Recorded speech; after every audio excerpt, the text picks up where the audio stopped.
Magandang umaga sa inyo lahat. Mag-umpisa na po tayo, pero sisimulan po muna natin ng prayers.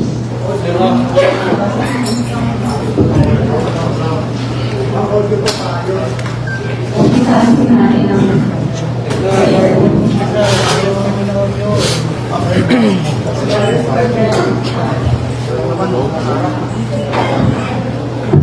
Hello.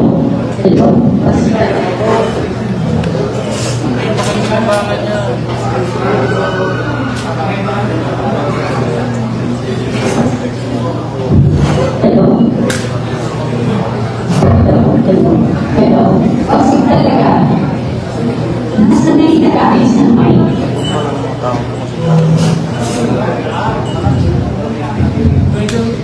Sabiman.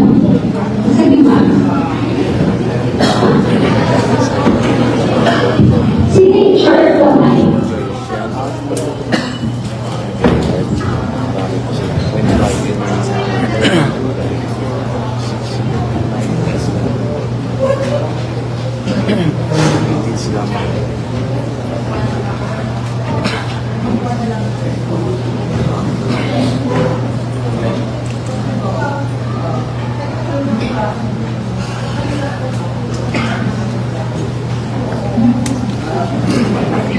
Habang po tayo makikisa, pwede magdasal ko na tayo. Sige. Alright.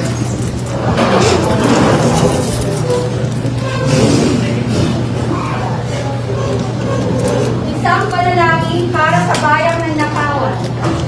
Sa bawat sentimong ibinunsa mula sa kaba ng bayan, may isang batang nagugutom, may isang pasyenteng hinagapan at may isang pangarap na ninakawan ng kinabukasan. Panginoon, masdan mo ang Pilipinas. Ipinalangin namin ang mga kababayan namin na biktima ng kasakiman. Sila na ang tanging bawal ay pagod at tapat na paggawa, ngunit pinagsasamantalahan ng mga taong lalasing sa kapangyarihan. Para sa mga tiwali, hinihiling namin o Diyos na sa araw na ito ay wakasan mo na ang kanilang pagkakali-halian. Ipakita mo sa kanila ang posisyon ay hiyam lamang at pinamamana. Bigyan mo sila ng leksyong hindi nila malilimutan. Isang paghukob na magtutuwid sa kanilang baluktot na buti. Huwag mo hayaang magpatuloy ang kanilang pagpapakasasa habang ang bayan ay nagdurusa. Para sa mga lumalaban, protektahan mo ang mga matatapang na tumatayo laban sa katiwalian. Magsilbi ka nawa nilang kalasag laban sa panganib at boses sa gitna ng katahimikan. Tapusin na ang sumpa ng korupsyon. Naway bumuo ang mga buong na itinaryo sa nakay na yaman at muling bumangon ng isang bansang pinamumunuan ng mga taong may takot sa iyo at tunay na pag-ibig sa kapwa. Ang kapangyarihan galing sa masama ay parang pusok na hinihasin.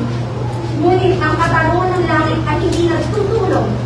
Sabi sa Kawikaan 22-23, huwag mong pagnakawan ng dukha dahil siya'y dukha o atin man ang nagdadalang hari sa pintuan, sapagkat maglalaban ng Panginoon ang kanilang usapin at kukuha ng buhay na mga nagnakaw sa kanila. Maraming salamat po. Amen.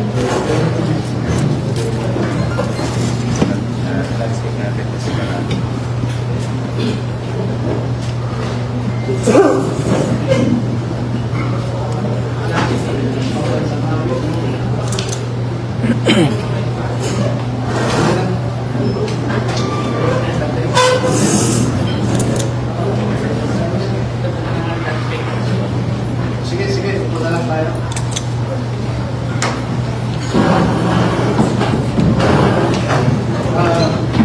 Magandang umaga po sa inyong lahat.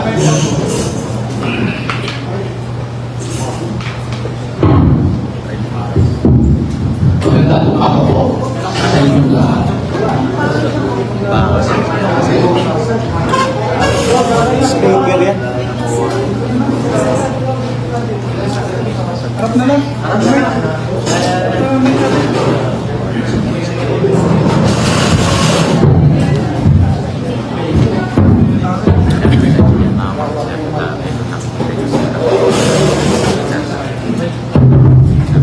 Check. My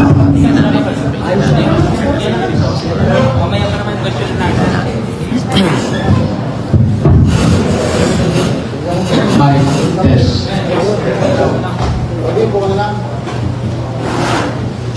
Magandang umaga po sa inyo lahat.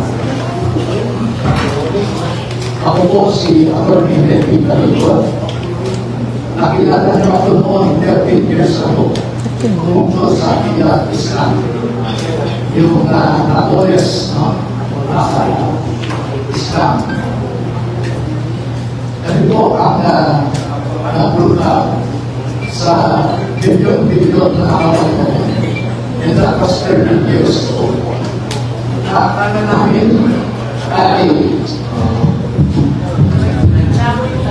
magkakaroon ng pagbabago ang ating mga opisyal sa gobyerno. Ngunit makalipas ang 13 taon, yung bilyon-bilyon na ninanakaw noon ay umabot sa trilyones ngayon. Nasadlak tayo sa mas mabigat na problema.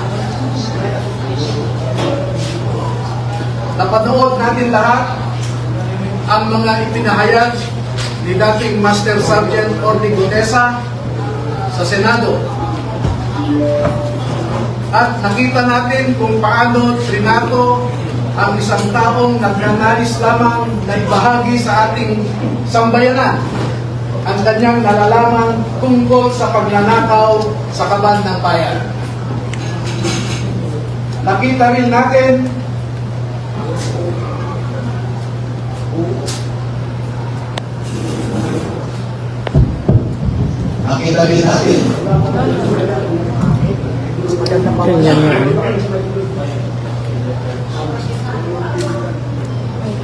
nasaksihan din natin lahat ang mga proseso na naganap sa ICI na inatasan na mag-investiga tungkol sa corruption sa infrastructure.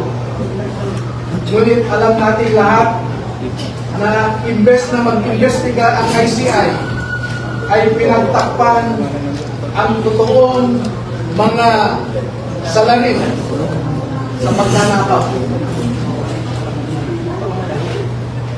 Sa ngayon po ay ang mas mabigat nating problema ay yung crisis sa credibility ng ating mga institusyon.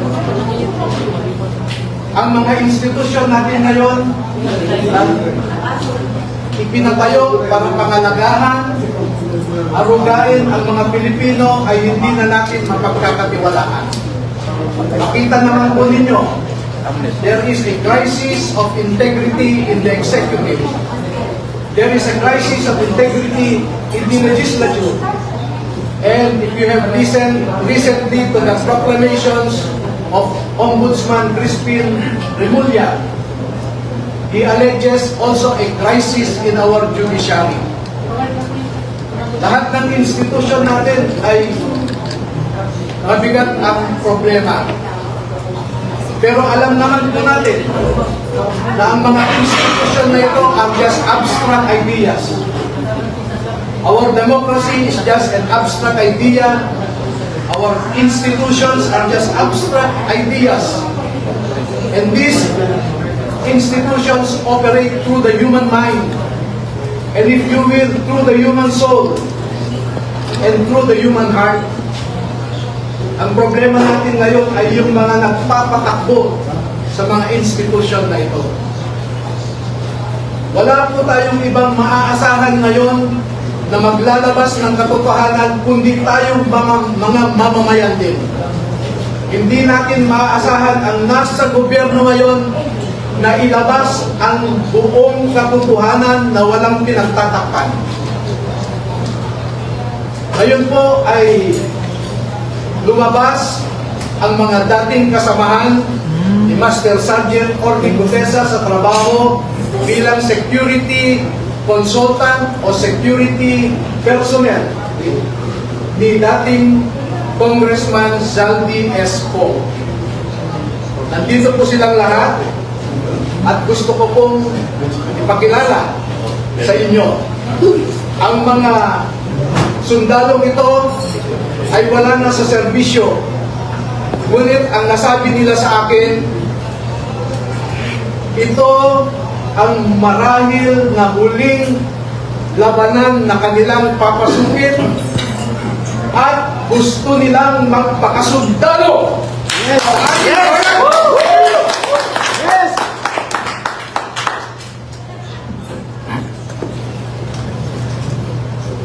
Tinatawag ko po ang isang magiting na Pilipino, si Bernard Tube.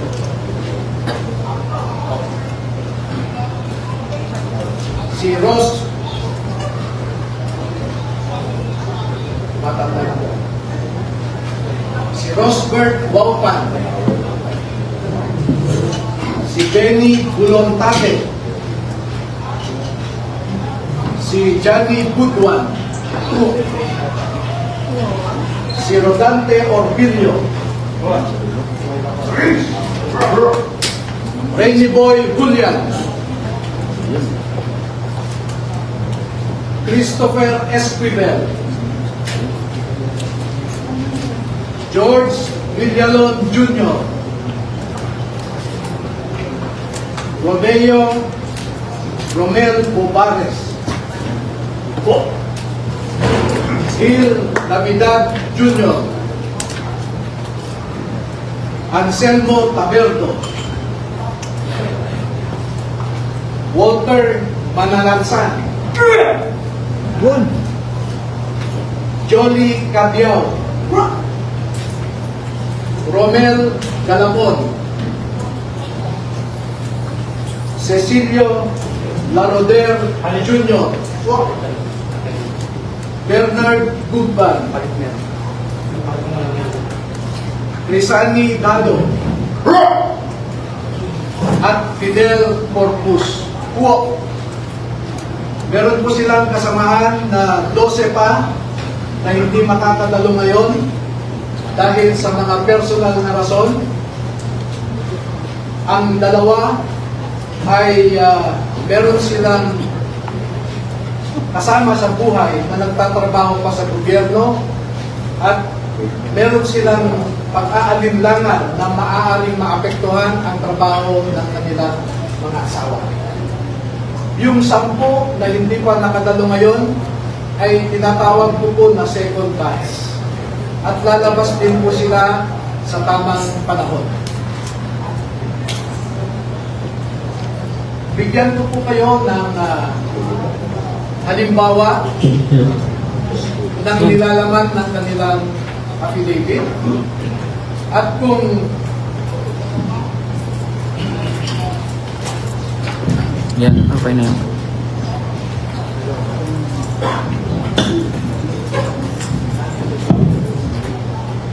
ang proseso po kung paano ninakaw ang pera sa kaban ng bayan ay pwede nating ilarawan sa prosesong ito. Marami pong contractors sa buong Pilipinas na napromesahan ng proyekto at hindi pa nila nakukuha ang kontrata ay nag-uumpisa na silang mag-remit kay Ginoong Saldico doon sa kanyang bahay sa Valle Verde Phase 6 sa Pasig City. At daan-daan na maleta ng pera ang dumarating doon. Merong employee si Ginoong Zaldico na binibilang ang mga pera na dumarating sa Valle Verde 6. Pagkatapos nito ay binabalik nila sa maleta ulit at dinadala sa penthouse ng Horizon Homes sa BGC. At mula sa Horizon Homes, doon na manggagaling ang ibinibigay sa iba't ibang mga politiko at mga personalidad sa ating lipunan. Ang halimbawa po ng proseso ay nag-uumpisa sa pagbilang nila ng pera.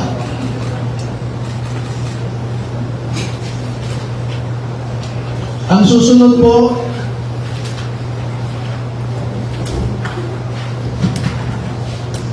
sa larawan sa itaas ay inihahanda ang pera bago isilid sa mga maleta ulit sa Horizon Homes. At yung larawan sa ibaba ay isang halimbawa ng pag-deliver ng pera sa bahay ng isang mambabatas.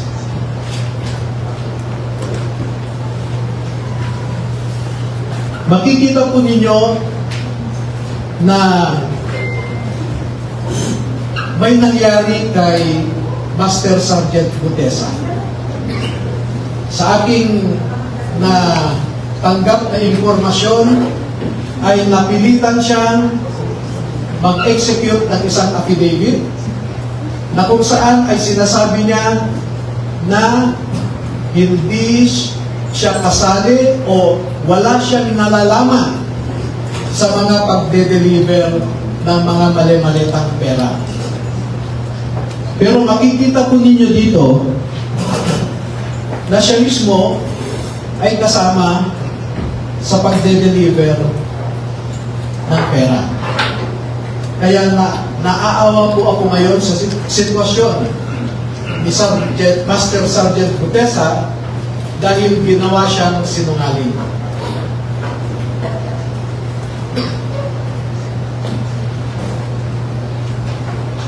Meron pong iba pang mga larawan na sa tamang forum later ay maglalahad pa kami ng karagdagang mga ebidensya. Pero ang pagde-deliver nila ng pera ay gumagamit ng eroplano,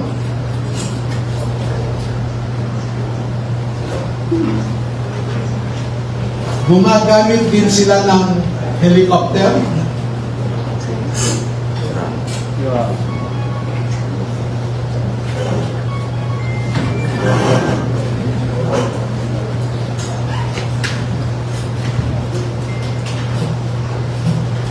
at ganito po ang mga dinideliver sa mga bahay ng ilang mga mambabatas.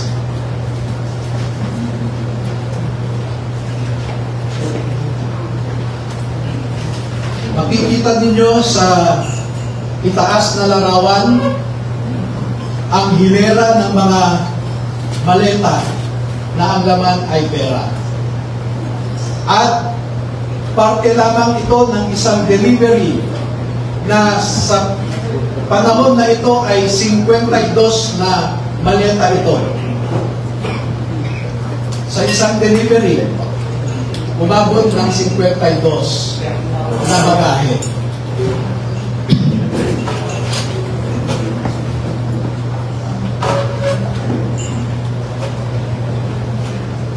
Makikita rin po ninyo na ang ating mga ebidensya ay minsan kinukuhanan ang buong bahay ng mambabatas, buong bahay ng mga ilang nasa media, yung tinatawag nating mga media operators.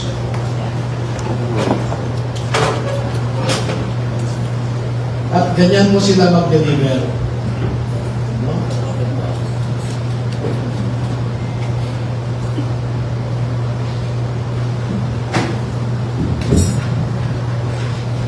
Makikita po ninyo sa ibabang larawan ang mga maleta rin ng pera. At marami pa pong iba na katulad nito mga larawan. At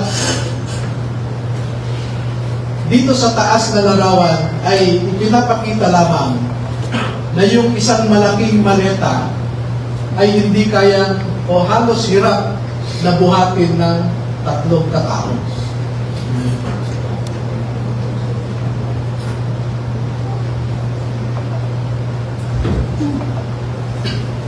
Ngayon po ay merong pangalawang aspeto ng affidavit ng ating mga magigiting na Pilipino na nasa harap natin ngayon. Meron silang mahalagang napansin, naobserbahan, at alam sa kanilang personal na pananaw dahil nasali sila sa isang importanteng operasyon. Ito po ay patungkol sa nangyaring operasyon ng ICC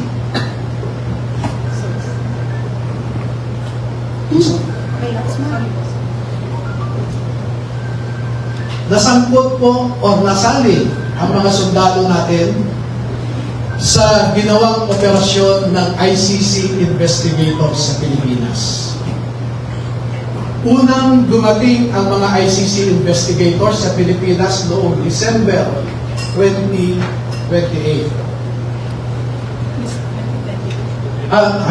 December of 2023.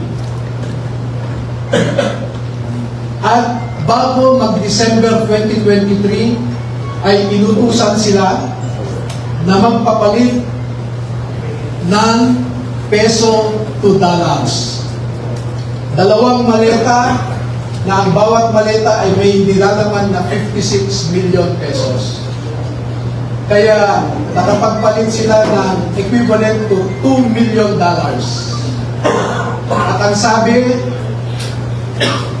ng mga executive assistants ni Ginoong Saldico ay pinaghahandaan daw nila ang pagdating ng foreigners. At kalaunan ay nakilala ng mga ito na ang foreigners na binabanggit ay mga ICC investigators. At nakapaloob dito na ang ginawa nila ay mag-interview ng mga witnesses na ipinapaarating sa kanila ni Sunny Trillanes. Wala silang ibang i-interview na mga witnesses kundi ang mga tao lamang na pinapadala ni Sunny Trillanes. At ibinigay kay Sunny Trillanes ang pondo para sa pag-asikaso sa mga ICC investigators na ito. Kaya naman po, lahat ng sasakyan na ginamit, lahat ng hotel accommodations ay sinagot ni Saldico at saka ni Sunny Trillanes. Napansin din po nila na lahat ng mga pag-interview ng ICC investigators ay sa mga pribadong lugar. Wala man lang government office. At makikita po ninyo ang madalas na pag-deliver nila ng mali-maleta at minsan mga paper bags naman na mga pera patungo sa mga nag-aalaga sa ICC investigator. Lahat ng pagkain nila, lahat ng ginamit nilang sasakyan, lahat ng hotel, lahat ng mga condominium units ay sinagot ng grupo ni Sunny Trillanes at saka ni Saldico. At bilang isang abogado po ay nababahala ako dito. Dahil ang sarili kong konklusyon na hindi naman nilahad ng mga sundalo na ito dito sa affidavit nila. Pero bilang isang abogado, ay nakikita ko ang isang mabigat na suliranin ng isang third world country na katulad natin na siya lamang pinag-iinitan ng mga ICC. hindi nila kayang ipatupad ang kanilang orders sa mga mayayaman na bansa. Tanging third world countries lang. At ito ang aking obserbasyon. Una, ang ICC investigators did not conduct a bona fide investigation in the Philippines because they only interviewed people sent to them by Sunny Trillanes. Nakapasok din sila sa Bilibid prisons para kausapin ang tatlong na sentensyahan sa pagpatay kay Kian de los Santos. Meron din silang kinausap na mga di umano ay PJK victims' families sa bahay Kalinga ni Father Flavi Villanueva. At lahat ng gastos ni Father Flavi Villanueva ay sagot ni Saldico. Number 2, dahil December 2023 lang unang pumunta ang ICC investigators sa Pilipinas, ay hindi nakakaduda that the ICC investigators manufactured the existence of ICC jurisdiction in the Philippines because the residual jurisdiction of ICC ended in March of 2019 or 1 year after the Philippines deposited its articles of withdrawal in the United Nations. Number 4, the ICC investigators themselves committed graft and corruption. Dahil bakit hinayaan nilang lahat ng sasakyan, lahat ng pagkain, lahat ng accommodations nila ay sinagot ng mga tao na kilala naman nila na kalaban ng kanilang iniimbestigahan. At panglima, ang mandato ng ICC ay di umano protektahan ang human rights ng mga tao. Pero bakit hindi sila nagbigay o nirespeto ang human rights ng isang tao na kanilang iniimbestigahan sa pamamagitan sana ng pag-imbestiga ng mga ibang tao na hindi pinapadala ni Sunny Trillanes? So yan po ang buod ng kanilang affidavit. At una ko nang ipaalam sa inyo na bago po kami magbigay ng buong kopya sa inyong lahat, ay pahintulutan muna ninyo kami na isumite ito sa Office of the Ombudsman para makita natin kung umaandar pa ang sistema sa Office of the Ombudsman. Dahil isa ang ngayong ombudsman natin na binanggit dito sa affidavit. Pangalawa, ay magsusumiti rin kami sa ICC mismo para malaman ng ICC ang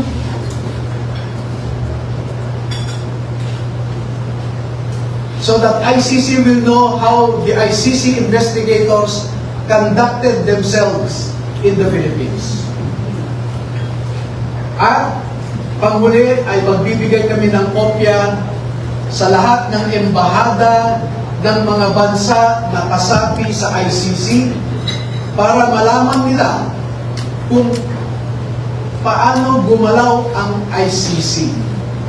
Alam naman natin na bawat bansang miyembro dyan ay nagpo-contribute sa ICC. Pero katulad ng kinocontribute nila, ang mga litrato na naipakita ko sa inyo ay makikita ninyo kung saan pumupunta ang ating mga buwis. Now you know where our taxes go. Now you know at least where our taxes went. Maraming salamat po at magpapaunlak po kami ng katanungan at kung maaari ay 10 lamang. Kasi alam niyo po, sa ngayon, ay meron lang nakaabang sa labas na handang manakit o manakot sa ating mga sundalo. At sa nakalipas na 2 araw lamang, ay umigting ang paghahanap ng isang grupo sa kanila na pinangungunahan di umano ng isang tinatawag nilang MC. Initial yun, MC. Hindi ko po alam hanggang ngayon, inaalam ko kung sino yung MC na sinasabi nila. Pero meron siyang inutusan na nasa gobyerno pa at mataas ang rangko sa ating kapulisan para ipatupad ang kanilang gustong mangyari na hindi matuloy ang paglabas ng ating mga kasundaluhan sa katotohanan. At panghuli po, meron akong isang pakiusap sa ating armed forces at saka sa Philippine Marine Corps. Ang mga nasa likod po ninyo ay nagserbisyo sa ating bayan at nandito sila hindi dahil sa politika. Hindi po sila nagsasabi ng anumang mga bagay na magdadagdag pa sa init ng kasalukuyang politika na pinagdadaanan ng ating bansa. Bagkus ay gusto nilang makaambag na iangat ang imahe ng ating mga institusyon katulad ng Philippine Marine Corps na lumalaban sa kalaban ng Estado. Pero kung susuriin ninyong mabuti, ay ang kalaban natin ay ang mga nasa matataas na pwesto sa gobyerno. Do not restrain them from sharing to our people the truth that they know. Because alam natin lahat, ang katotohanan lamang ang magpapalakas ng ating republika. Kung lumalaban tayo sa mga grupo na gustong sirain ang ating democratic institutions, katulad ng mga NPA, mga Muslim secessionists, ang isa pong kalaban natin na totoo ay ang mga nagnanakaw ng pera na para sana sa mga tao. Tayo po ay nagpapakapagod para lang may maihain tayong pagkain sa ating mga pamilya. Pero sila po ay nagpapakapagod kung paano gastahin ang perang ninakaw nila sa atin. Maraming salamat po.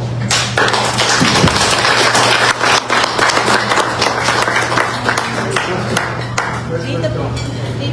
Okay. Eden Santos po from Net25. Ano ko lang po, why only now po? Lapit ka lang dito. Lapit ka lang. Nakikitarap na lang.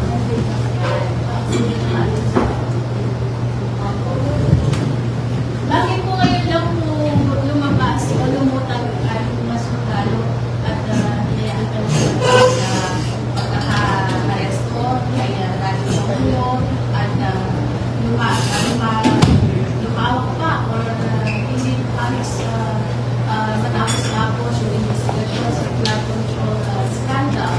Well, in fact, kasi panahin yung personal knowledge dito sa malawakang pagkakasya sa korupsyon sa gobyerno.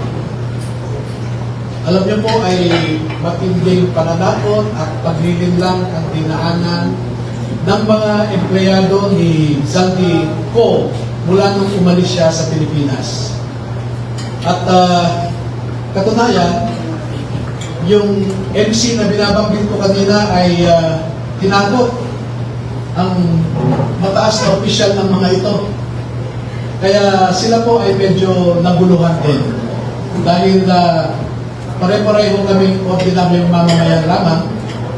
At noong nakita nila at nakita ko ang pagtrato ng Senado kay Master Sergeant Orly Gutesa, na dapat sana ay inalagaan nila dahil siya ay nagsasabi ng totoo. Ngunit dahil sa politika ay ang kinalabasan siya pa ang naging masama. At katulad ng sabi ko, makikita po ninyo na yung mga nagnanais na mapagtakpan ng katotohanan ay pinilit nila si Saldico na mag-execute ng isang affidavit na nagsasabing pinilit lang siya ni Senator Marcoleta, pinilit lang daw siya ni dating Secretary Mike Defensor, at isinabi niya doon na hindi daw totoo ang kanyang sinabi na meron siyang kinalaman o partisipasyon sa pag-deliver ng mga mali-maleta ng pera. Pero ipinakita po namin sa inyo ang isang larawan na kung saan nandoon si Master Sergeant Gutesa na kasama sa pag-deliver ng pera. Pero gusto ko liwanagin din na si Master Sergeant Gutesa ay na-assign sa isang media operator ni Saldico. Pero sinisweldohan siya ni Saldico. At di kalaunan ay dahil kulang ang tao sa pagde-deliver, kinuha si Master Sergeant Gutesa at 2 linggo lamang siyang nasama sa pagde-deliver. Pero alam niyo po, ang mga kasundaluhan na nasa harap ninyo, mula September 2022 hanggang sa kagitnaan ng 2025 ay 3 hanggang 4 na beses kada linggo na nagde-deliver ng pera sa Forbes Park at sa Aguado sa tapat ng Malacanang. Mahigit 100 beses silang nag-deliver at kada delivery ay hindi bumababa sa 20 na maleta. At minsan umaabot nga ito ng 52 na maleta na kinailangan pa nila ang 6 na vans para ma-deliver lamang ang mga maleta na ito. Pwede ko ba susunod kahit yung isa sa kanila? Sure. Para lang po kwento yung binabanggit nilang pag-deliver linggo-linggo, kahit yung isang masasabi po natin na magko-corroborate po dun sa iba namang sinabi ng mga nauna nang nagsalita before sa mga hearings, sa mga investigation po. Kasi po sa kanila pwede na kwento. Alam mo natin ng mga Marines, matatabang po yan. Humarap na rin naman po kayo, lumantanda. Baka pwede po mag-share. Buong pangalan po pakistate lang po, tsaka yung naging personal knowledge sa pag-deliver po ng maleta. Ako po si Rosebert Bowman. Nasa ako kay boss since nung na-hire ako sa team niya. Meron kaming group chat na sa team namin kay boss kasama ko. Doon din po sa mga kung saan pumitigilan Pilino at kung ilang maleta. Yun po. Nakapag-deliver po ba kayo ng maleta sa Malacanang at or sa bahay po ni Pangulong Marcos?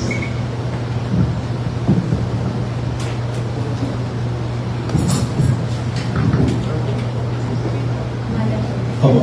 Ako po si Bernard Tube. Nakapag-deliver po. Kapangan. 41 Forbes po. So ito po yung bahay ni Pangulong Ferdinand Marcos Jr. Yes po. Meron din po kami sa Ilocos, kasama po si Gomez Arti. Ilang maleta po yung na-deliver sa Forbes at sa Ilocos? Yung sa Ilocos po ay sa 5 maleta po. Parang kanino po yun? Kanino po yun? Pagkakalam ko, Nakawalo ka na, ha? Next.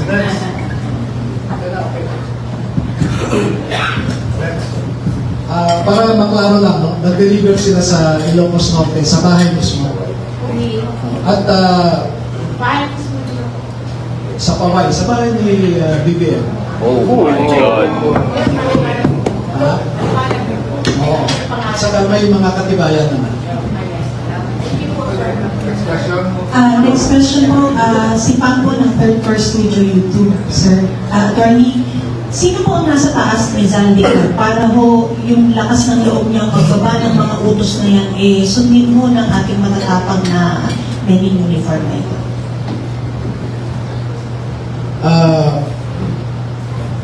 Ako po ay, bago ko sagutin yan, no? Para, I want to put in context my answer and why that is my answer. I am a lawyer, a litigator for 26 years. I deal with facts. I don't speak without basis. I do my homework. Nakita niyo naman noong PDAP scam, nakapag-file ako ng complaint sa DOJ laban sa 14 na senador, 198 na congressmen, at 5 cabinet secretaries. Nakita niyo rin ako malamang doon sa ginawa namin laban kay Army Tevez. Dahil on my own, I was able to validate about 64 previous killings. Sa ngayon po, as I said, I do my assignment and I do it well.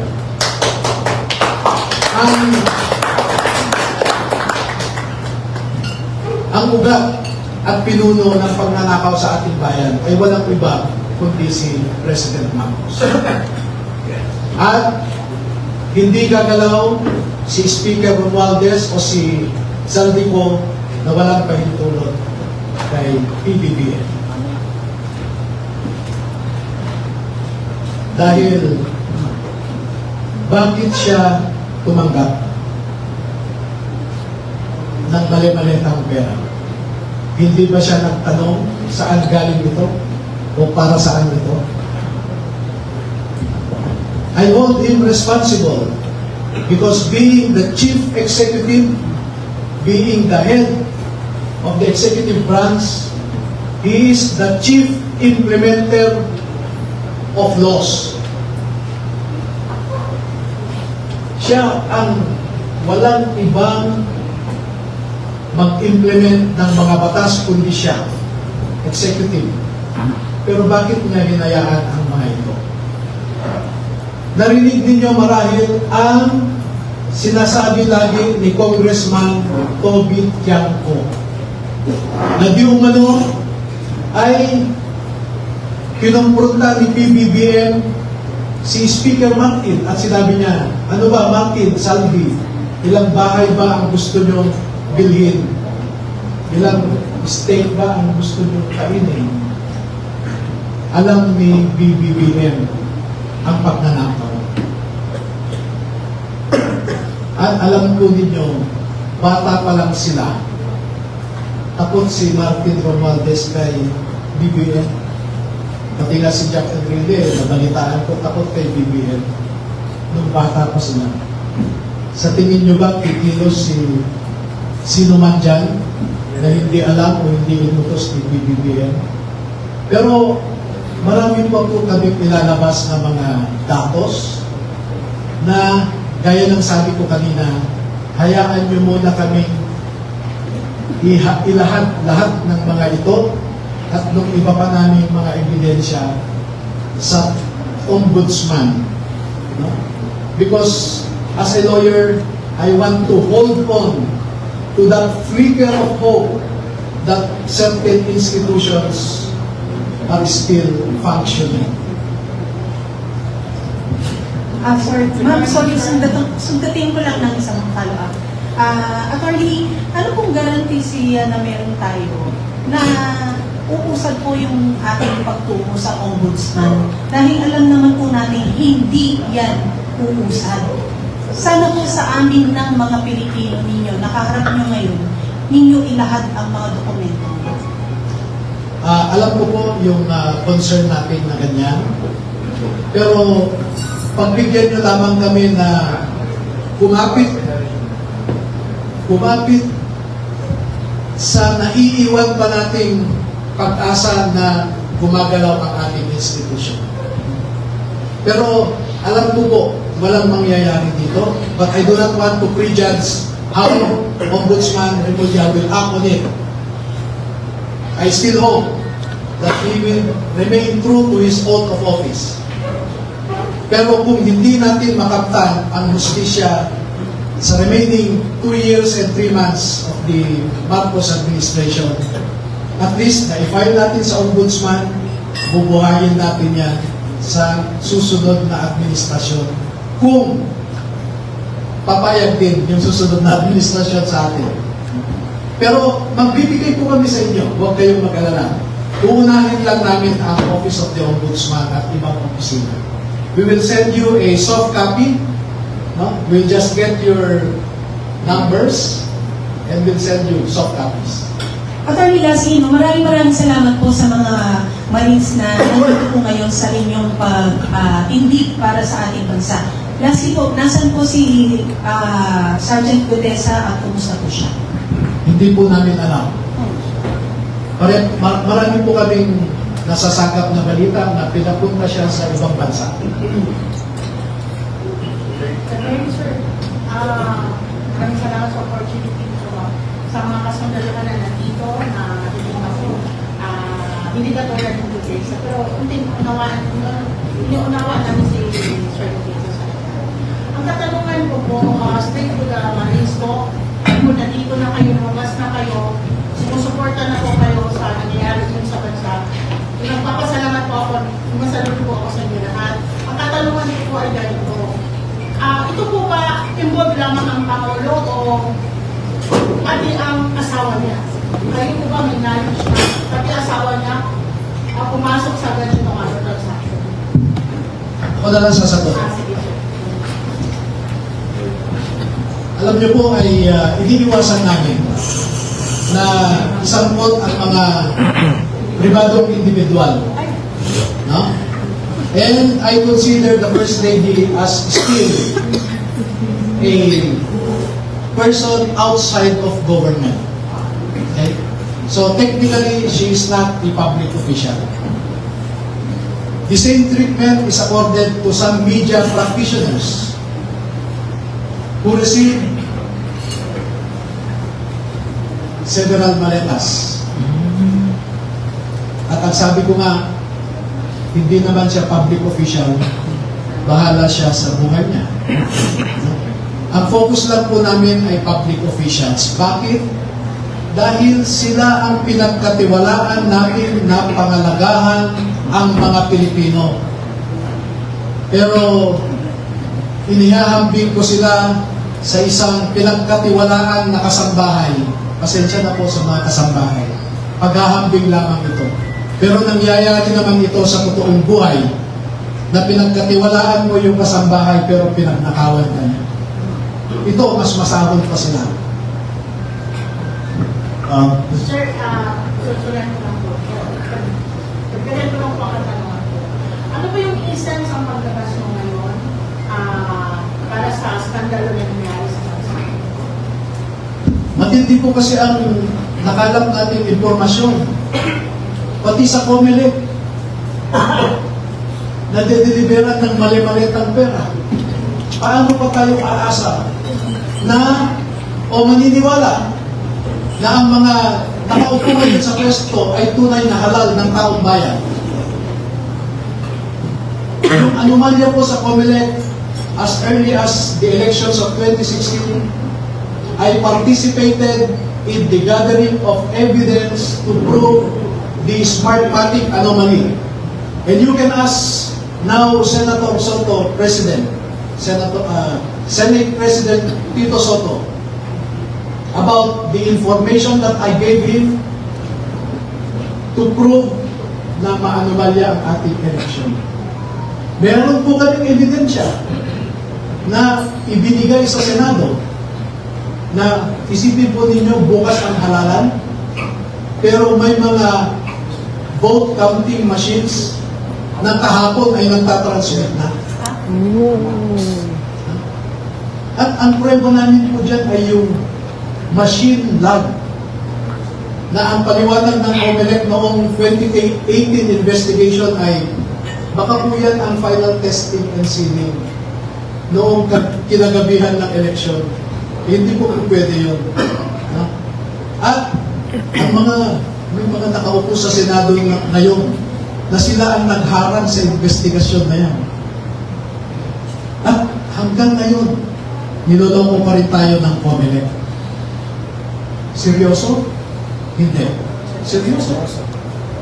Ang mga senador natin, na-deliver na rin. Bakit? Alam namin po ang rason. Ang mga mambabatas, grabe, ang description nga ng mga ito ay matakaw yung ilan dyan. At ang nakaka-insulto po ay yung mga maiingay sa Kongreso ay sila palang matitindi tumanggap ng mali-malitang pera. As I said, the executive, the legislative branches of our government at their lowest in terms of integrity. Executive, ganun din. May mga perang galing sa mga iba't ibang departamento. Ang tinitingnan lang natin ngayon ay flood control. Tinignan ba natin ang irrigation, for example? Baka mas matindi ang irrigation projects na anomalya. Tinignan ba natin yung mga reforestation projects sa Department of Environment? Nasasabihin nagtanim sila, pagdating ng COA, hanapin.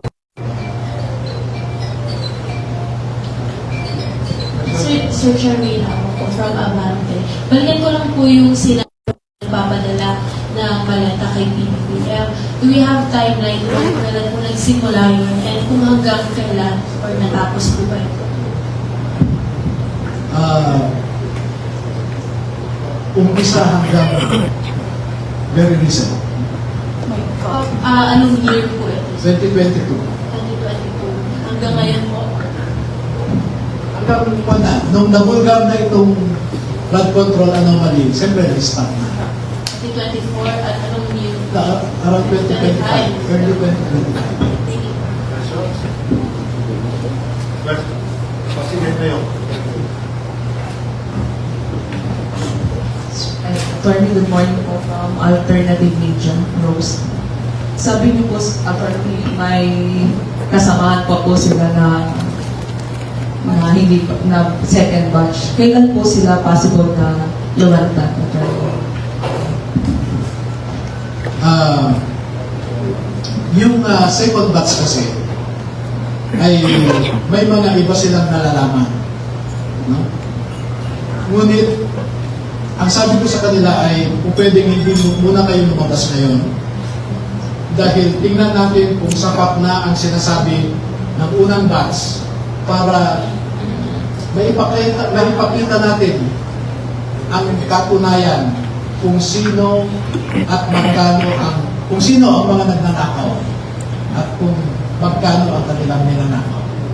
Kasi ang ating komputasyon po lamang base sa sinasabi nila ay umaabot na po ng 805 billion pesos. Ang na-deliver nila umaabot ng 805 billion pesos. Nung Napoles, tens of millions yan eh. O billions, no? Pero ngayon, trilyones. Question? Sir, follow up po. Kung hindi po tayo mapapakinggan sa ombudsman, ano pong next na hakbang? Sabi ko nga ay ibabahagi rin natin sa ating mga kababayan ang mga impormasyon na ito. At in a democracy, people decides. Kung ano sa tingin ng ating mga kababayan ang dapat gawin, ay siyang masusunod.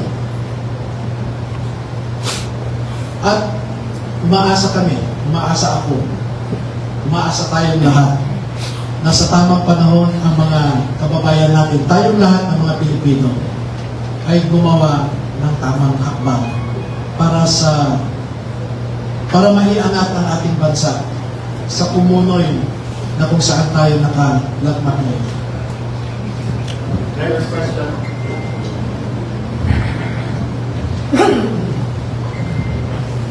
Yeah, Dwayne Dizon from Russia Today, RT International. You mentioned about ICC. I'd like to know if this document po, which will you send to the Ombudsman, kasama ba dyan yung ICC complaint? And can you expound more about your expose about the ICC po? Yes, Thank you.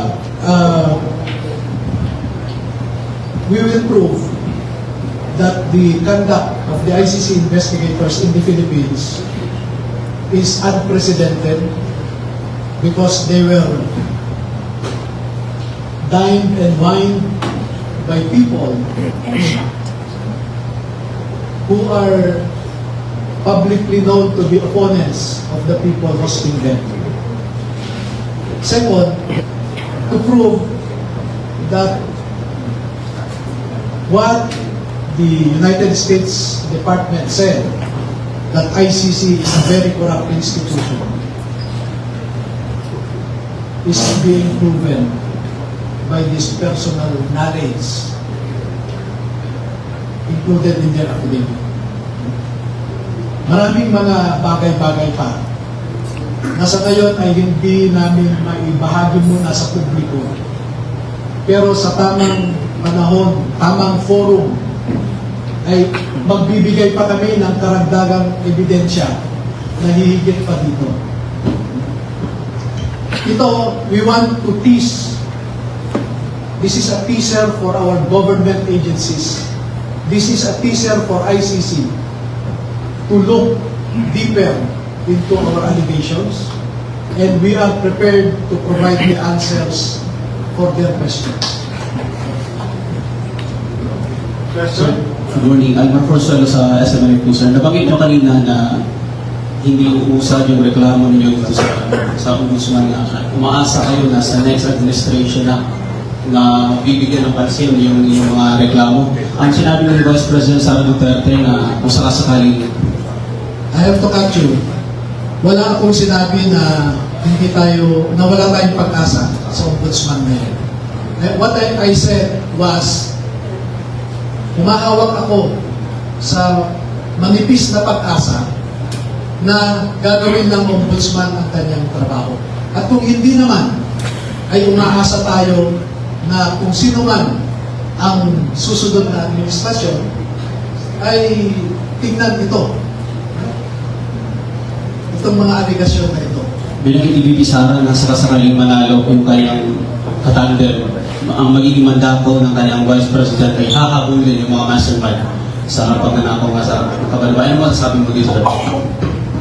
Kami po naman, regardless of administration, now or the future administration, we are ready to cooperate. Kaya kami magsusubite sa Ombudsman because the first action that I'm expecting from the Ombudsman is to invite us and ask questions about their affidavit and more. Open kami na makipag-cooperate sa administrasyon ngayon. Dito lang po, may iba lang.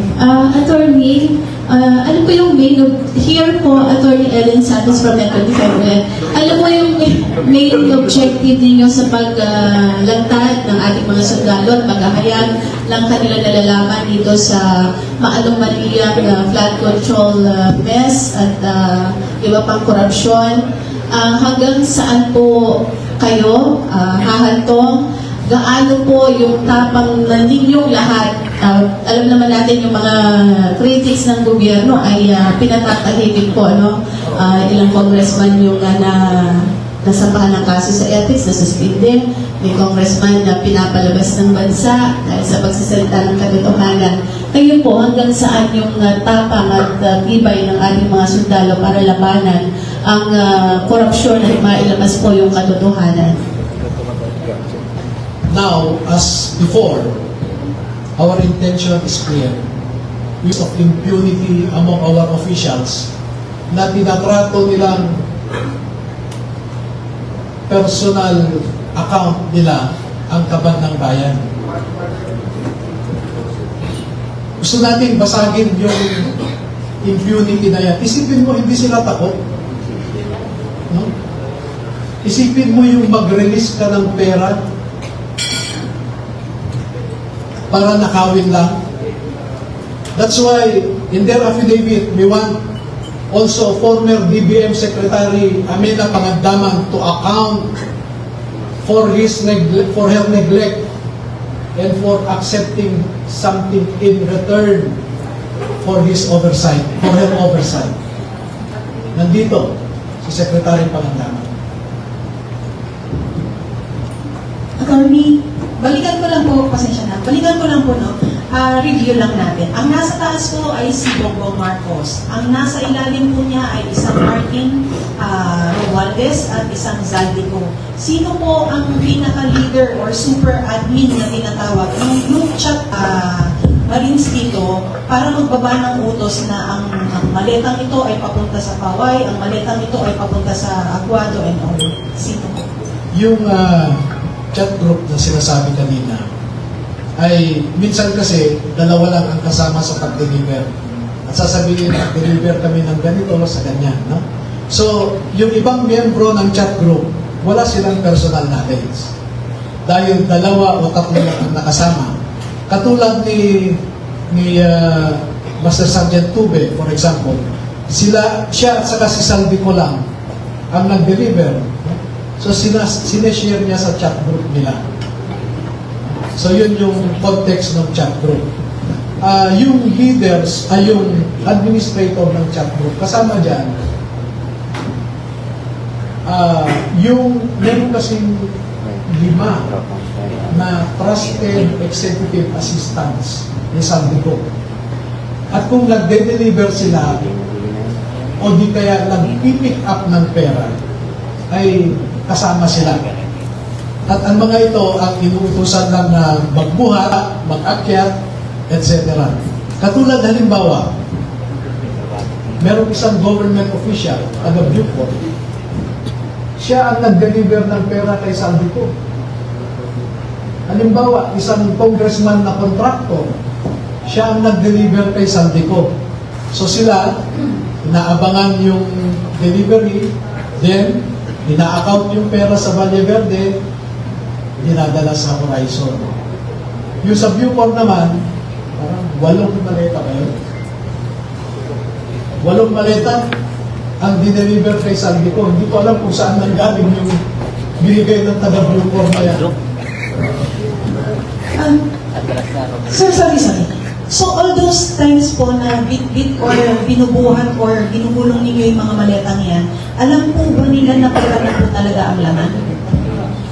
Alam niyo po na pera ang laman?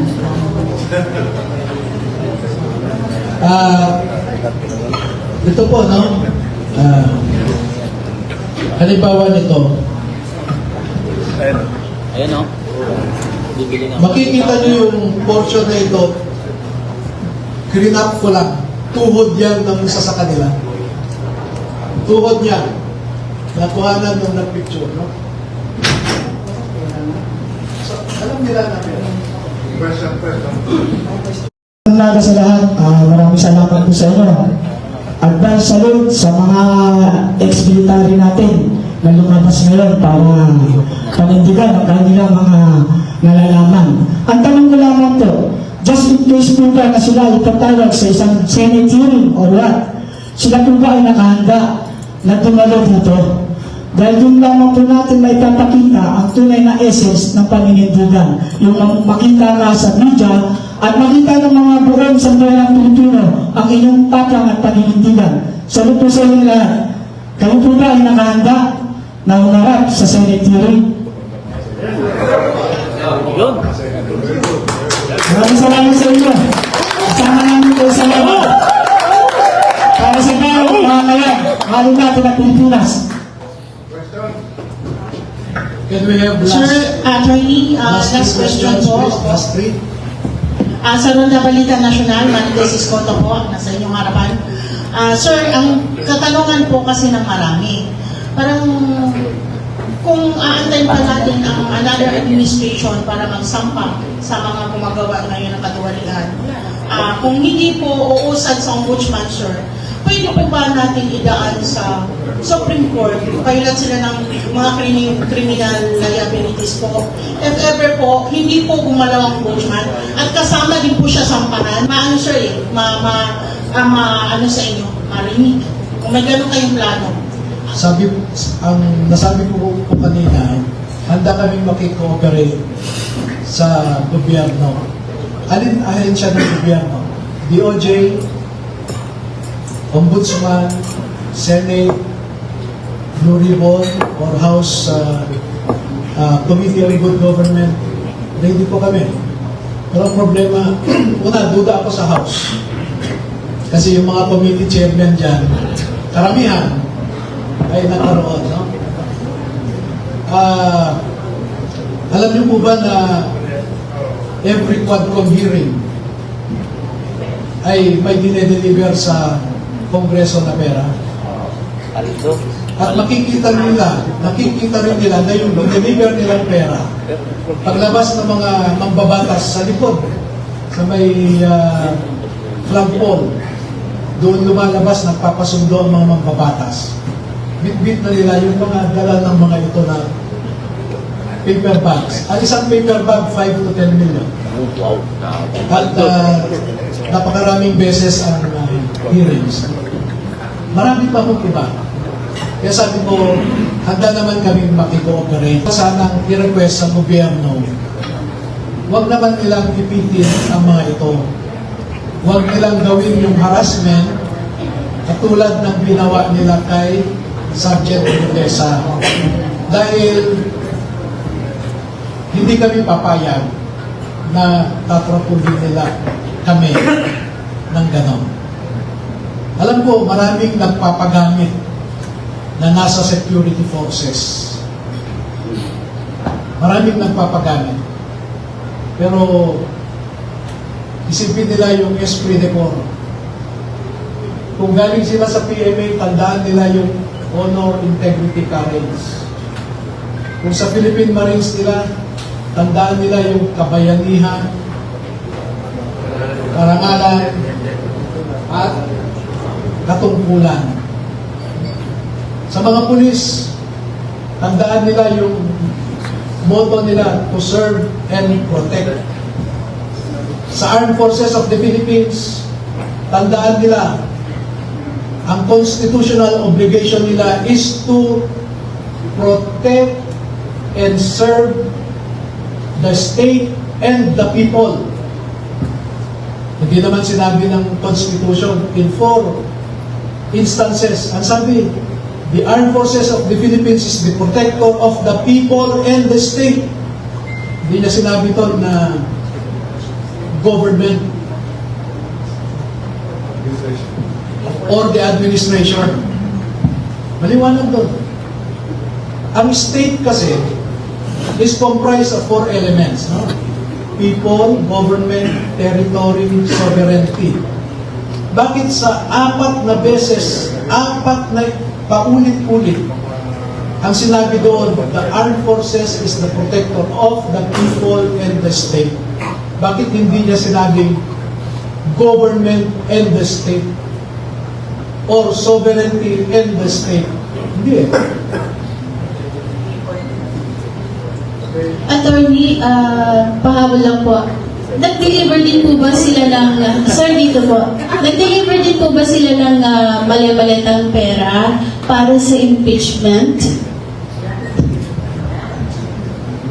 Ni VP Sara in particular. Naka-detalye po dito sa affidavit nila Na may dinalang pera para sa mga pumirma. sa Paldo. Sa townhouse units 8 and 9, Polo Club, Manila Polo Club Townhouse, units 8 and 9, Forbes Park. ilang maleta po yung dinala doon? Parang nagbalik-balikan yung 3 vans na unang nag-deliver, bumalik pa ulit. Sabi ko nga po, yung mga tanong ko kasi lalabas na yung iba eh. So, 2 more questions please. Attorney, sundutin ko lang po yung tanong ni Ma'am Ida po. Kasi mismo si Zaldi ko po ay naglabas din ng kanyang series of videos.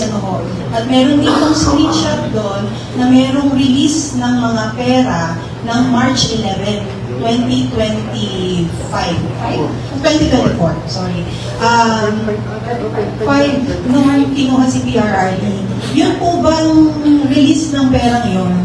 Ay, si Sir nakangiti. Yung po bang release ng perang yun, para sa specific na yun, sa pagpapakidnap kay Tatay Digong? With due respect, and I hope you understand, we will reserve our answer to that because the ICC operation here was very sensitive, very deep, matindi. And gusto kong i-reserve yung ibang mga ebidensya natin tungkol dyan. Baka sabihin nilang naninira lang tayo sa ICC, tapos i-connect kami kay Duterte dahil ongoing ang hearing sa confirmation of charges. Agent Morales lang po. Tanong ko lang doon sa mga kasama natin na nasa Marine Corps. Ayon doon kay Sergeant Gutesa, miyembro siya ng intelligence unit ng Marines. Ilan yung intelligence, yung nakasin sa intelligence dito? Kasi bilang ano yun, katulad ninyo, galing din ako doon sa serbisyo. At sa kabilang doon sa mga dinaanan ko, pala intelligence unit. Ito bang mga ginagawa ninyo? Pumapasok ito doon sa daily intelligence brief na ginagawa ng mga units. Okay, kapatid, no? With due respect, and I hope you understand, there is a security implication for one to claim that he was Intel-trained or he is Intel-trained. Alam mo yan. No?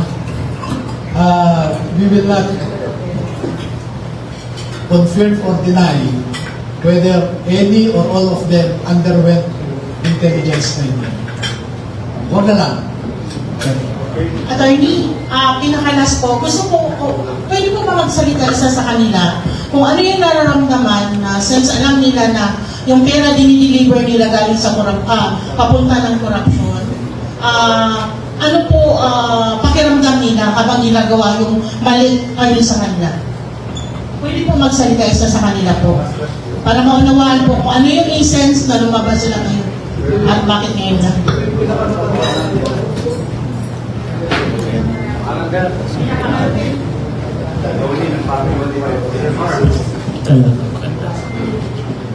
Good morning po. Ako po si Johnny Buduan.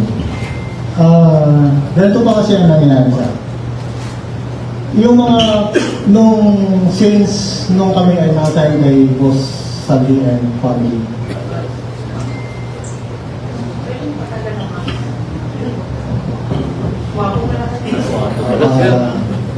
yung mga pera kasi ma'am na dumatating at mga pera kasi ma'am is hindi namin alam na galing sa masama. Although kami ay isang empleyado lamang ni Boss Salvi and family. Kaya nung lumabas ko yung issue na flood control na yan, doon namin po napagtanto na yung mga mali-mali ang pera na yan namin dinideliver sa mga iba't ibang nakaupo sa ating mga gobyerno ay galing po pala sa nakaw. Pero kung alam po, nung umpisa pa lang, alam po naman yan, siguro naman, bawat isa po sa amin, eh, hindi po tumagal po sa ganyang trabaho. Kami po ay napag-utusan lamang yan sa mga ganyan namin trabaho. Kasi pati pong trabaho namin yan. Pakiramdam po namin ma'am ngayon na talagang napakasama bilang isang ama para sa aking mga anak na napapurot ako ngayon.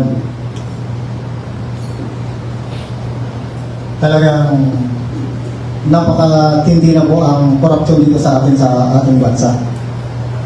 Kaya pakiusap po, sana maintindihan mo kami sa aming layunin para may sana po o matapos na po itong korupsyon na ginagawa ng ating gobyerno.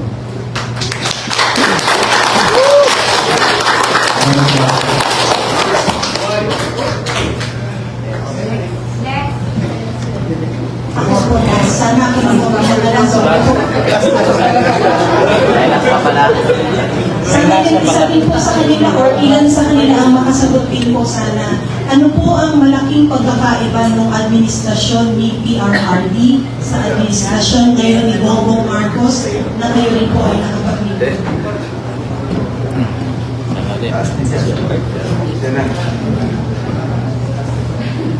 Malaki po ang diferensya. Nung si PRD po ang nakaupo. Nung si PRD ang nakaupo bilang presidente ng Pilipinas, nakikita po natin na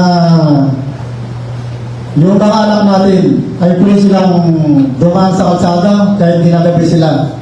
Wala po nangyayaring masama.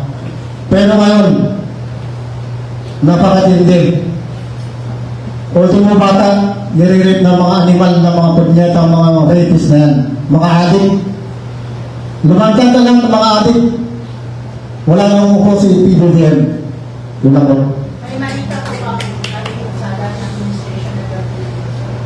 Wala po.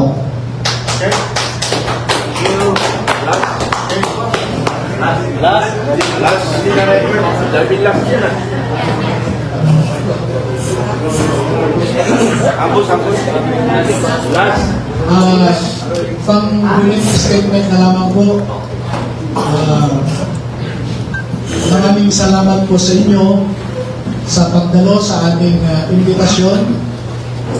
Napansin ko po kaninang umaga lamang na ang daming mga text at saka calls na na-miss ko, no? Dahil kagabi ay matagal kami naghiwa-hiwalay dahil may mga pinag-uusapan kami mga pumasok na mga pananakot na text messages. So, maraming salamat po sa inyong lahat. Mabuhay po kayo.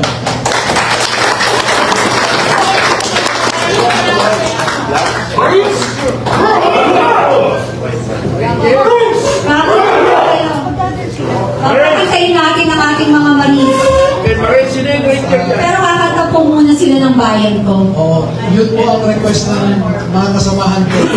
Na pagkatapos nito ay gusto nilang kantahin ang bayan. Okay, sino mag-umpisa?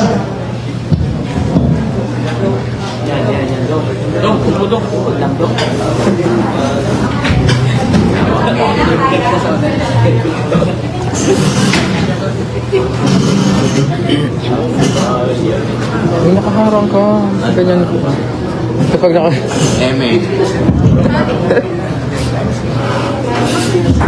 Dahil niya, magagaling kayo kumanta eh.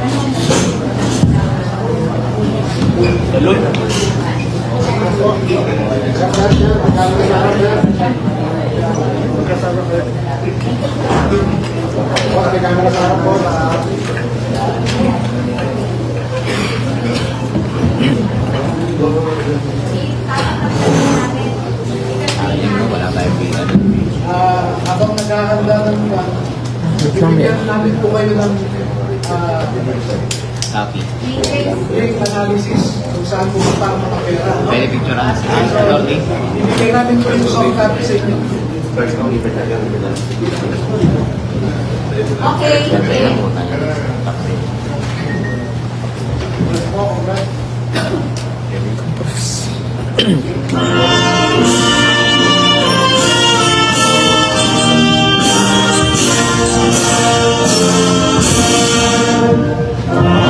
Bayan ko'y tanging ikaw, Pilipinas kong mahal, ang puso ko at buhay man. Sa iyo'y ibibigay, tungkulin ko'y gagampanan, na lagi kang paglingkuran.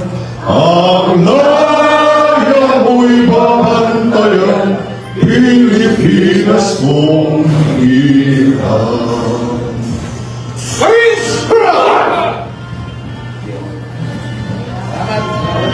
Buhay! buhay! Mabuhay ang bagong bayan ng Pilipinas! Mabuhay!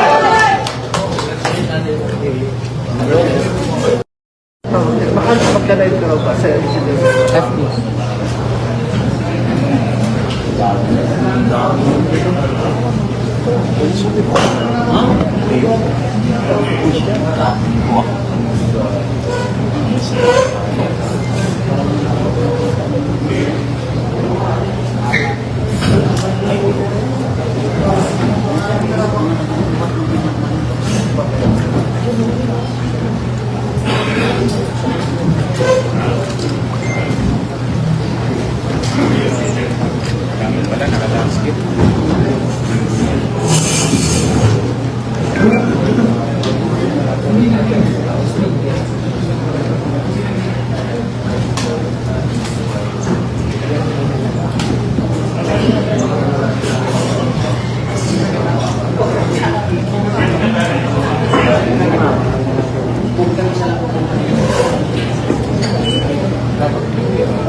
Magandang umaga sa inyo lahat.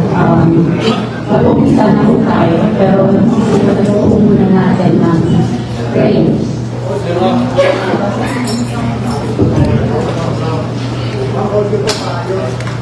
Umpisahan po natin ng prayer.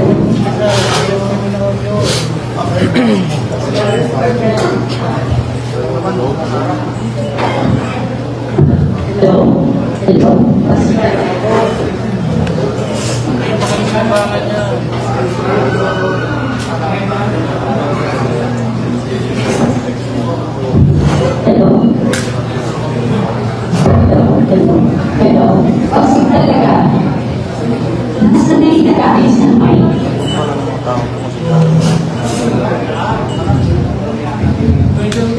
Sabiman.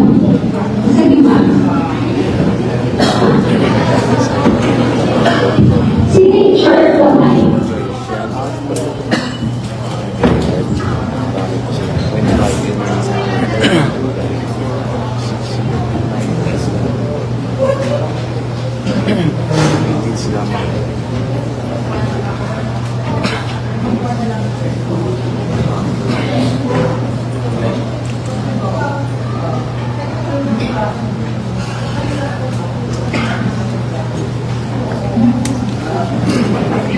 Habang po tayo mag-umpisa, pwede magdasal ko na tayo. Sige. Alright.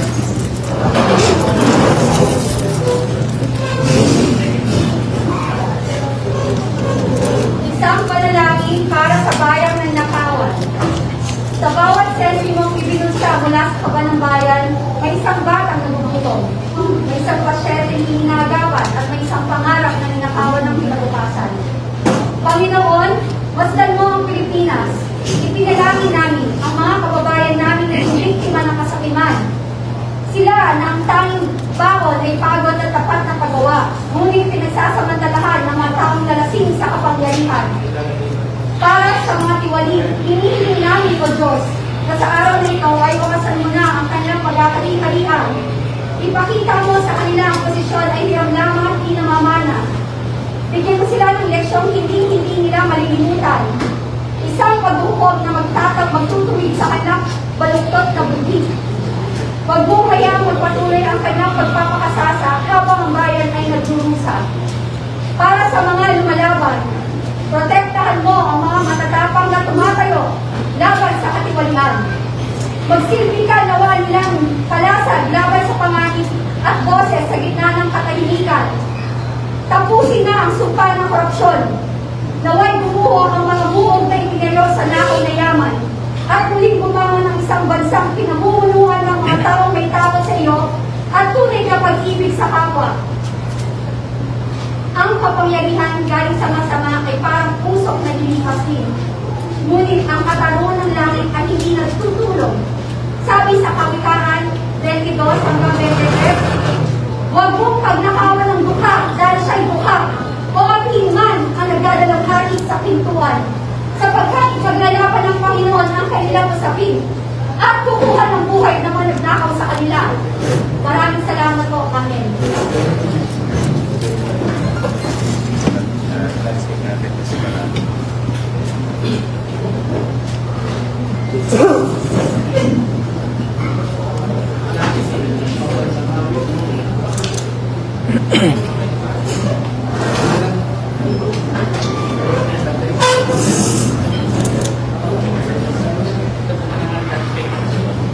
Sige, punta lang tayo.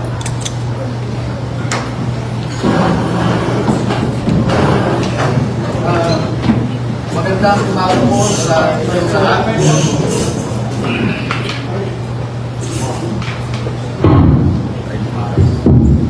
Magandang umaga po sa inyong lahat. Speaker yan. Harap na lang.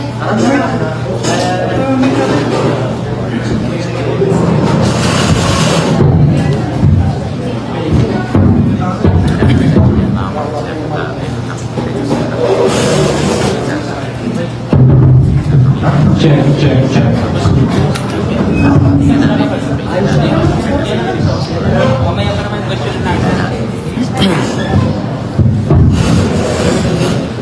Mic test.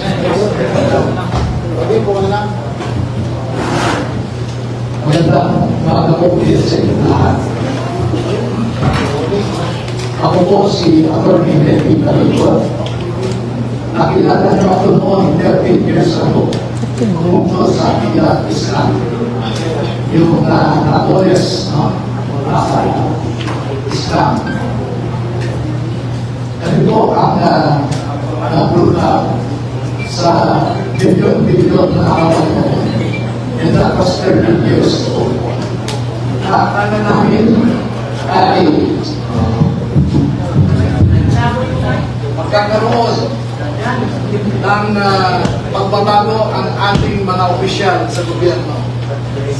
Ngunit, makalipas ang 13 taon, yung bilyon-bilyon na ninanakaw noon ay umabot sa trilyones ngayon. Nasa block tayo sa mas mabigat na problema.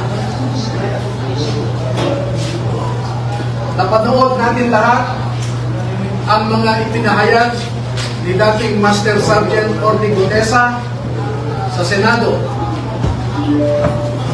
At nakita natin kung paano trinato ang isang taong nagnanais lamang na ibahagi sa ating sambayanan ang kanyang nalalaman tungkol sa pagnanakaw sa kaban ng bayan. Nakita rin natin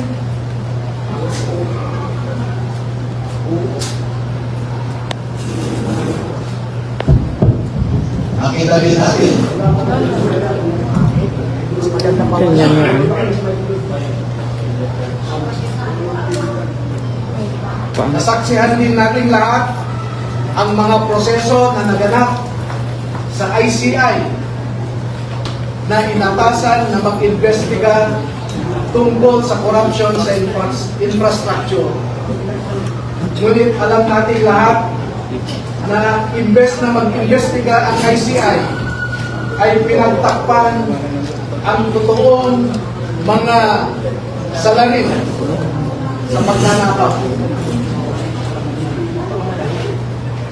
Sa ngayon po ay ang mas mabigat nating problema ay yung crisis sa credibility ng ating mga institusyon. Ang mga institusyon natin ngayon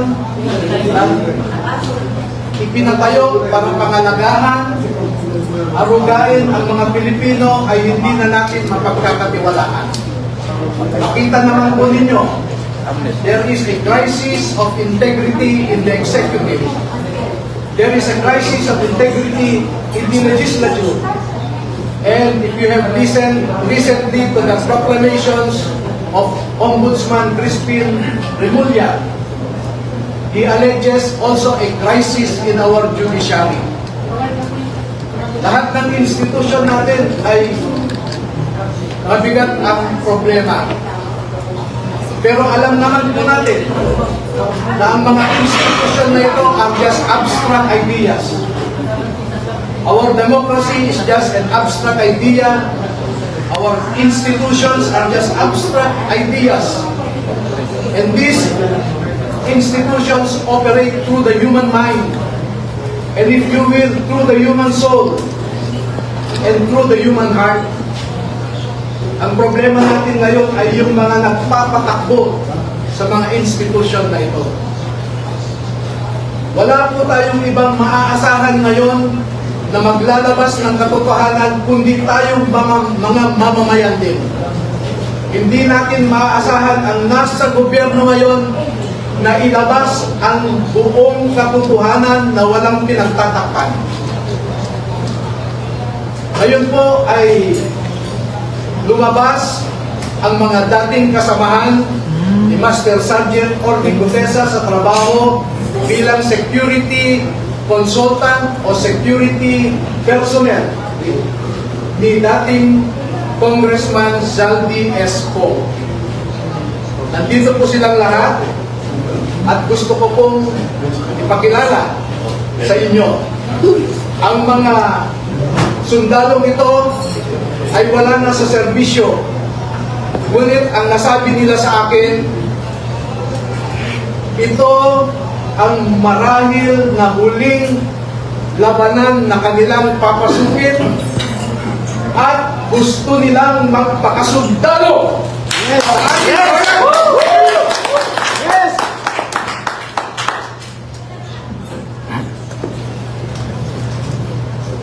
Tinatawag ko po isang magiting na Pilipino, si Bernard Tube.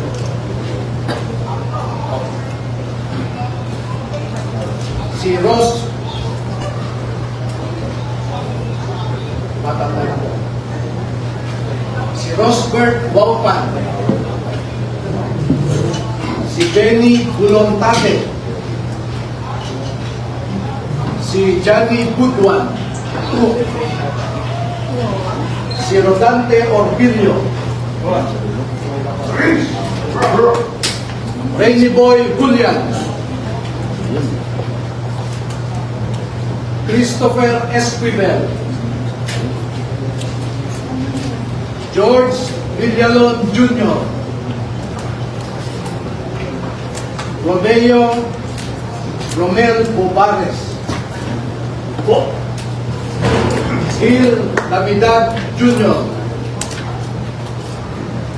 Anselmo Taberto. Walter Manalansan.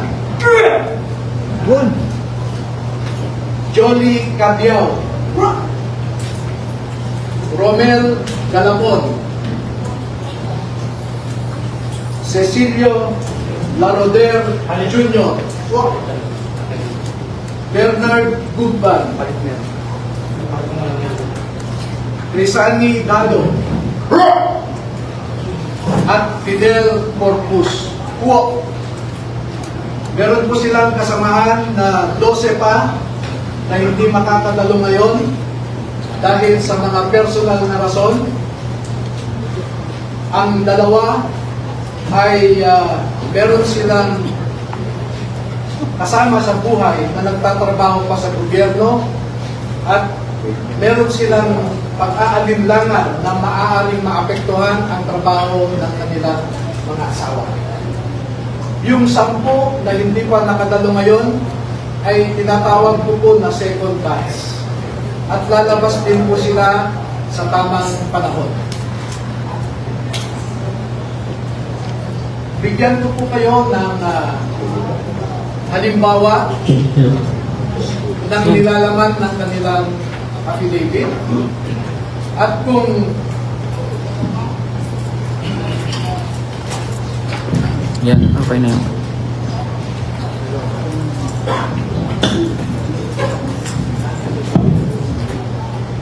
Ang proseso po kung paano ninakaw ang pera sa kaban ng bayan ay pwede nating ilarawan sa proseso ito.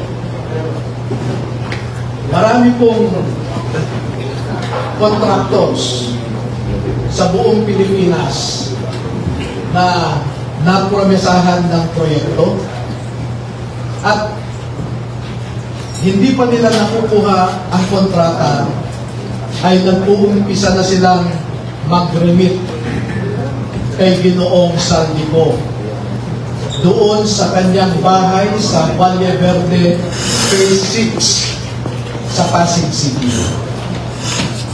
At daan-daan na maleta ng pera ang dumarating doon.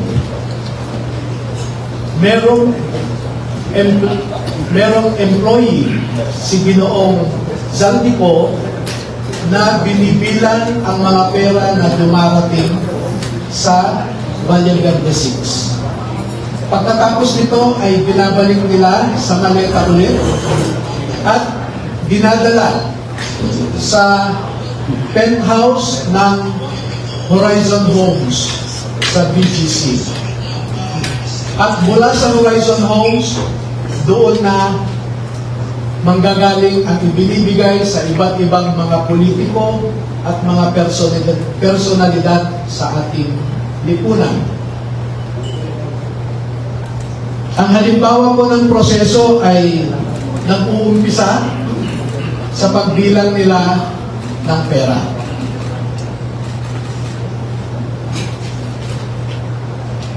Ang susunod po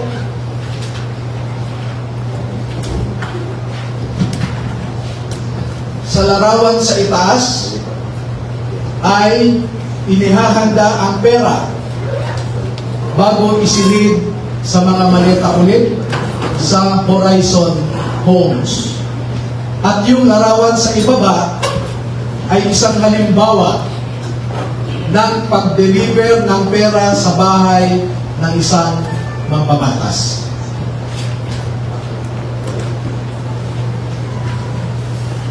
Makikita po ninyo na may nangyari kay Master Sergeant Gutesa.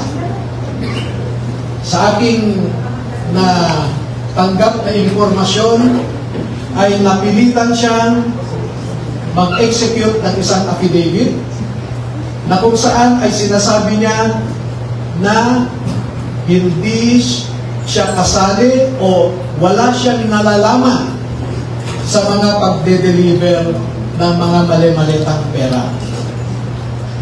Pero makikita po ninyo dito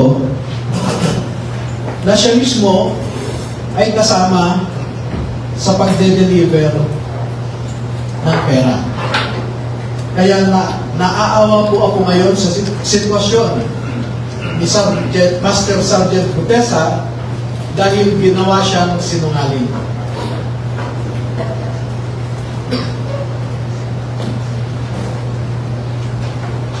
Meron pong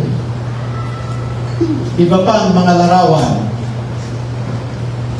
na sa tamang forum later ay maglalahad pa kami ng karagdagang mga ebidensya. Pero ang pagde-deliver nila ng pera ay gumagamit ng eroplano,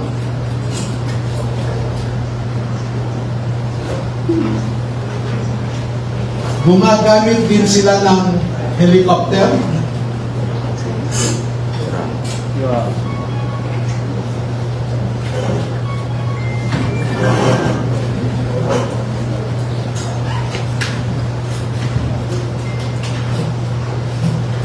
at ganito po ang mga dinideliver sa mga bahay ng ilang mga mambabatas.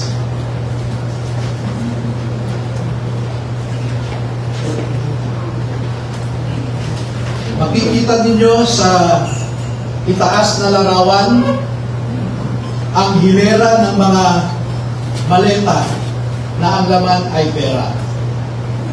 At parte lamang ito ng isang delivery na sa panahon na ito ay 52 na maleta ito. Sa isang delivery, umabot ng 52 na bagahe.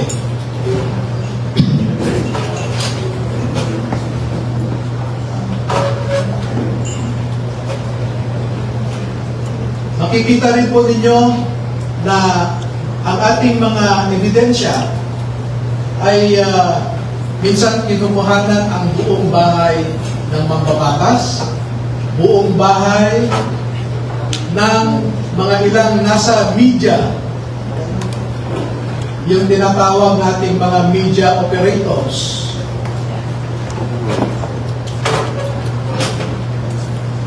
At ganyan mo sila mag-deliver. No?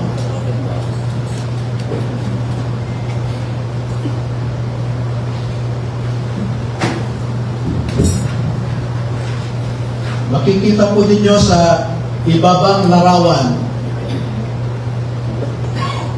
ang mga maleta rin ng pera. At marami pa pong iba na katulad nitong mga larawan. At dito sa taas na larawan ay ipinapakita lamang na yung isang malaking maleta ay hindi kayang o halos hirap na buhatin ng 3 katao.